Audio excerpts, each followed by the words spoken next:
I mean, I would love to fight Crawford, or even spar. I would love to spar Crawford. We heard him fight week. No retirement. No retirement. He'll make hard on you, bro. Well, look, man, look, that's the thing. Losses kind of felt like I took the losses too. So now, you know, I try to prepare as much as I can, bro, because I don't want to put my family through that, especially my kids. And you know what I mean? It's hard, bro. My brother lost to Terence Crawford, bro. But I mean, I would love to fight Crawford, or even spar. I would love to spar Crawford. Yeah. The thing about that fight that was so funny, bro, they hated each other. Right. My brother and Crawford, they hated. So Crawford is a street dude. My brother's a street dude too. To be honest with you, man, let Terence Crawford live. That's his weight class. I lost interest in 168 a long time ago. You know, I mean, I know that we could get offered a lot of money to go down to 168, but I'm more comfortable at 175. I'm chasing better beef. I'm chasing Bivol. You know, I'm chasing these other bigger. I'm chasing Surdo Ramirez at cruiserweight. You know what I mean?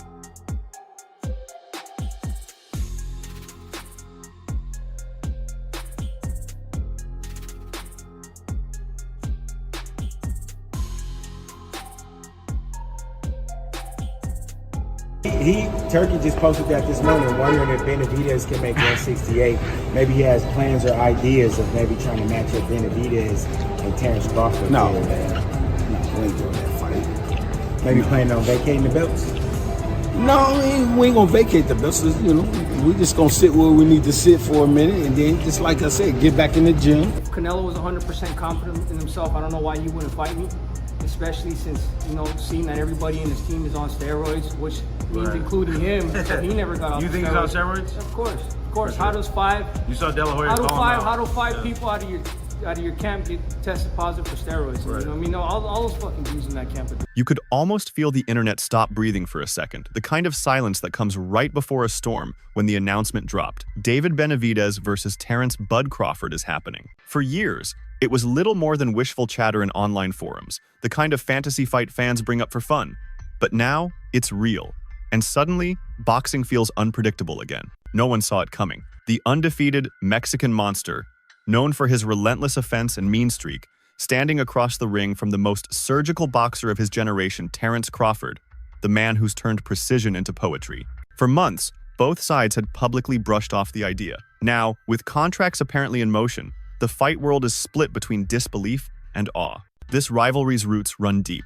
Back in 2018, Crawford dismantled Jose Benavidez Jr., a bout that ended with bitter blood between camps. David Benavidez, watching from ringside, didn't hide his resentment. "I'd love to get that one back," he once said. "If not a fight, at least a spar." That single remark snowballed online, keeping the fantasy alive even as both men climbed separate mountains in different divisions. But it wasn't until Crawford's shocking domination of Canelo Alvarez that the whispers turned serious. Overnight, Crawford transformed from a welterweight technician to a pound-for-pound monster willing to chase greatness across divisions. Benavidez, by then flirting with light heavyweight, seemed disinterested. "Let Crawford do his thing," he told reporters. "I'm done with 168. I'm looking at Beterbiev, Bivol, maybe even cruiserweight." That sounded like closure. But in boxing, money and legacy have a strange way of reopening locked doors. Enter Saudi Arabia, the new gravitational center of the fight game. Turki Alalshik, the visionary behind Riyadh season's mega events, reportedly began sketching out the impossible, a cross-divisional blockbuster that could bridge eras, weights, and reputations. If history has taught anything, it's that when Saudi Arabia wants a fight, resistance tends to fade. Officially, though, everyone keeps denying it. Crawford's trainer, Brian Bomac McIntyre, insists, "We're not doing that fight. Bud's not vacating any belts. We're just taking a breather." Yet, industry insiders claim talks have never truly stopped. The combination of pride, record-breaking money, and global attention has a way of bending even the most stubborn stances. Outside the ropes, Crawford's recent life reminds fans that even legends live under microscopes.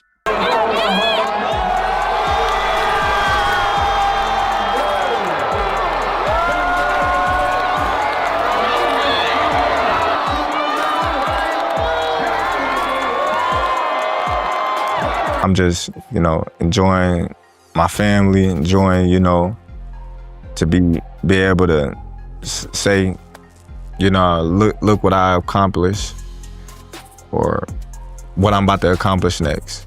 So I'm just chilling right now. I haven't even got the time to sit down with my team and talk with them and, you know, things like Seatbelt.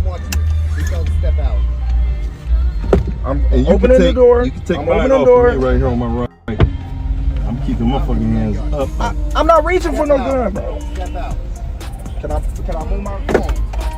Agree.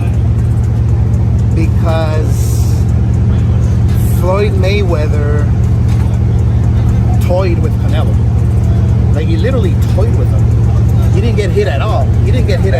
Not one time. Not long after his career-defining win over Canelo, he was pulled over by Omaha police for reckless driving. The situation escalated quickly, firearms spotted, officers drawing weapons before ending without arrests. The footage went viral within hours, another reminder that superstardom doesn't shield anyone from scrutiny. Crawford walked away with a citation, but the moment lingered, painting a portrait of a man who carries both composure and controversy. Meanwhile, Benavidez's camp remains focused on his next confirmed bout, a light heavyweight clash with Britain's Anthony Yarde on November 22 inches Riyadh.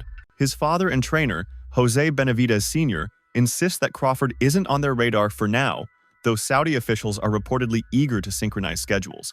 Fans, as always, have done the math, and the fantasy persists. Crawford's patience and accuracy dissecting Benavidez's ferocity and volume. It's a fight of psychology as much as muscle. As debate rages, the word legacy echoes louder than ever. Oscar de la Hoya, never one to stay silent, reignited comparisons by saying, Floyd Mayweather toyed with Canelo, he made him miss everything. Crawford's great, but Floyd was untouchable. That single comment sparked a wildfire of online arguments. FC World, Ilya Topuria says that if you guys ever boxed, he would knock you out based on the first punch. that dude drunk, you know. Hey, you know, a lot of MMA guys, they drink a lot, so he must have been on that alcohol that day.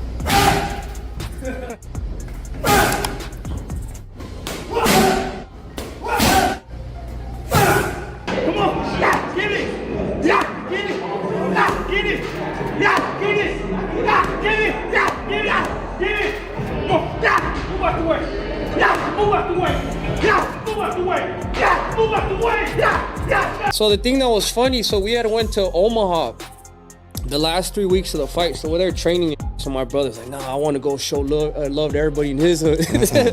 He goes to his barbershop. Right. And then the barber's like, yeah, you know, this is Crawford's barbershop. He's like, I don't give a f, let him come in here. Right. Right. Like, yeah, we. Can Crawford surpass Floyd's technical legacy? Or must he conquer giants like Benavidez to even enter that conversation? At 37, Crawford's record borders on myth. 42 wins, no losses, 3 undisputed titles across divisions, a feat no other male boxer has ever achieved. Yet when asked what comes next, his answer carries exhaustion as much as pride. I'm chilling right now, he said after Canelo. I haven't even sat down with my team yet. My family's been telling me to take a break, maybe even walk away. It was the first time the unshakable champion sounded I human. And that's what makes this matchup so magnetic. David Benavidez, young, fiery, still climbing, represents the hunger of a new era. Terence Crawford, complete, calm, already immortalized, stands as the master guarding the gates. Their collision isn't just about belts or bragging rights. It's a question of eras, philosophies, and pride. If it happens, it won't just be a fight. It'll be a referendum on what greatness means in modern boxing. Power versus precision. Youth versus experience. Legacy versus destiny. And somewhere in between those contrasts lies the truth that even in a sport built on violence, what really draws us in is the tension between ambition and time itself.